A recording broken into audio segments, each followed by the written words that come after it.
Hey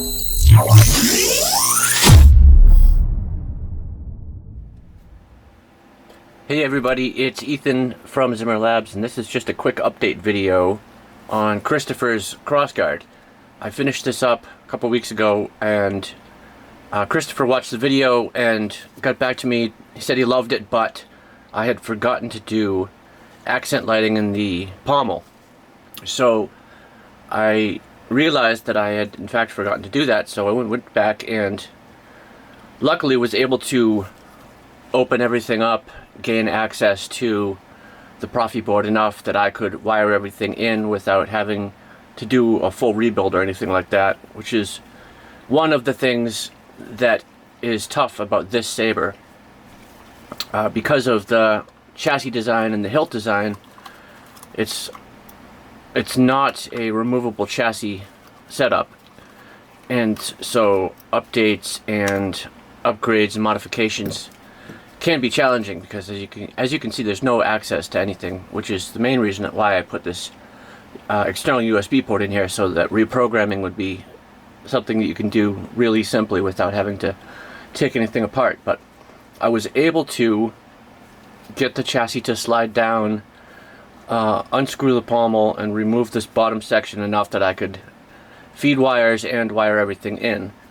So now let's show you guys how it all came out.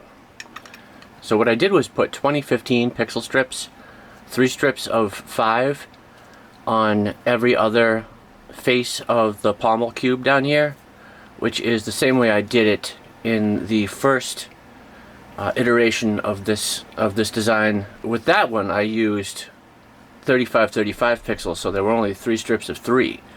This one, instead of 9 pixels, it's got 15, so you get quite a bit more. And it looks nice. It really illuminates nice and bright.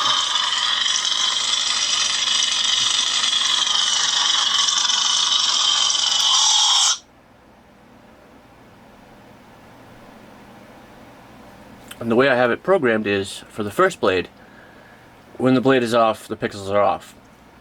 When you fire it up, it does a color cycle around and goes from white to match the blade with a random per LED flicker design.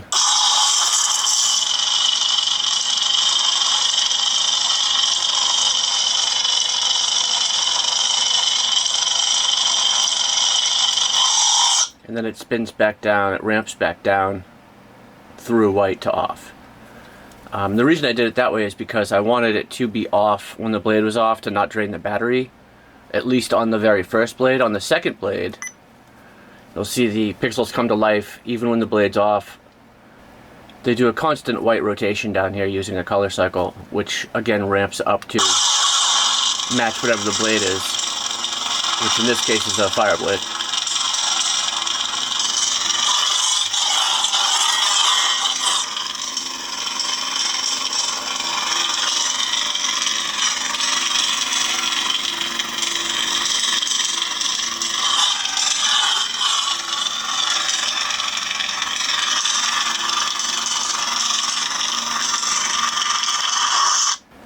Now, let's show you guys what this looks like with the lights turned down a bit, because it's pretty awesome. This saber just has a lot of illumination, even with no blades.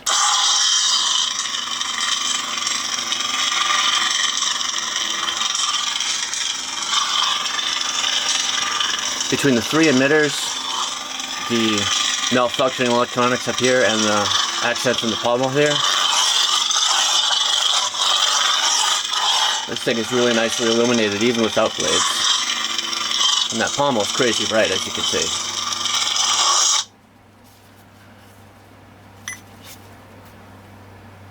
Next up, we have a slightly faster red color cycle going on, which ramps up into a pulsing red.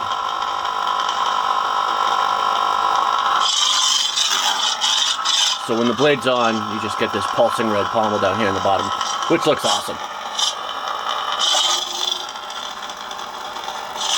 It's amazing how much light you get from just 15 little tiny pixels.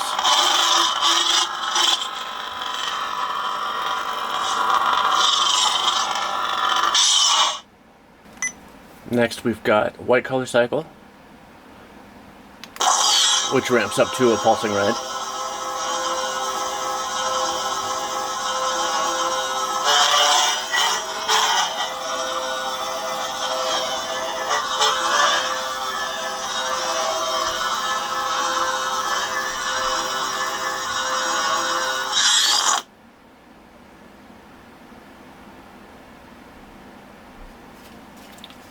Then we've got white color cycle, ramps up to match the blade, I think. The blade here is a dark orange and yellow audio flicker blade. All the different blade presets, the pommel illumination has all the blade effects too, so got blaster blocks,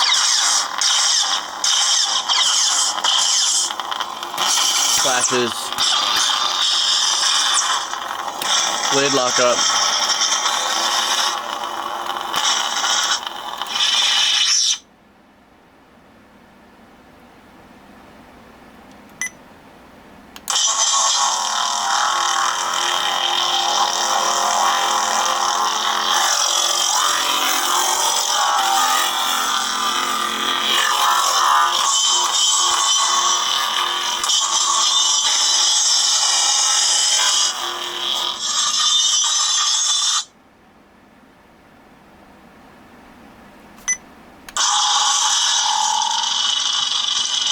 back to the first blade. Let's check out the effects.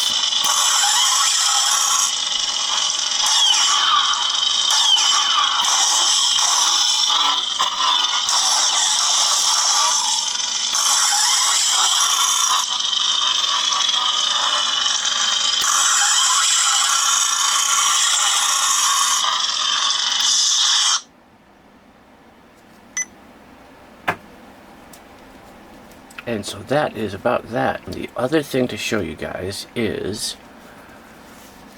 basically for Christopher, this is important. Don't unscrew the pommel.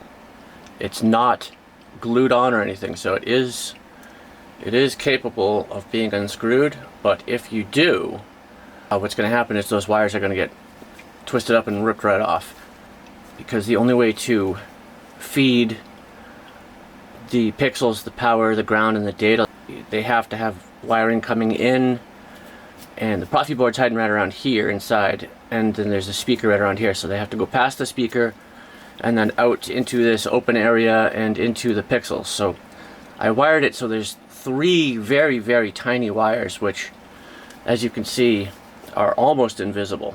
I mean, the only wire that you can even see is the white wire for the ground. The red and the black, you can't even really see them even if you're looking for them. But right here, you can see that white wire. And that is a 50 gauge PTFE mil-spec wire. So it's really good wire. It's rated to handle all the current that these need. And it's rugged as anything could possibly be, but it's still 50 gauge. So rugged for 50 gauge is not real rugged. So just don't unscrew the pommel. If you have to, contact me first and I'll walk you through how to take it off, because you can take it off without breaking the wires, but you have to remove a very small film of Gorilla Tape that's holding the wires flush to the bottom of the underside of this pommel cube to keep them away from the speaker, because otherwise the speaker would be rattling the wires and the whole thing would sound terrible. So you have to remove that little film first, and then there's some slack in the wires that's kind of pushed up and inside this cube, and that will allow the whole thing to be unscrewed, and you can take it off up to about here and you won't break the wires. But you shouldn't need to remove the pommel because there's nothing here that you need to access. So it's important that you don't unscrew this guy. If it comes unscrewed like, you know, a quarter turn like that, that's fine. That's not going to damage anything. But just don't forget and try to unscrew that pommel for any reason. I can do some thread lock on this and just basically thread lock this down so it's not unscrewable anymore, but I prefer not to, on the off chance that we need to take this apart for any reason in the future to do any updates or modifications. It's always better to not glue things if you don't have to. So let me know actually what you think about that before I ship it off to you, If you prefer that I thread lock these before I ship it to you, I can do that. Otherwise, we'll just leave it as is, and hopefully she'll be all set and you are satisfied with how the accent lighting came out. If so, then she's all done and I can ship her out to you ASAP. And that's about it. Thank you guys, as always, for watching.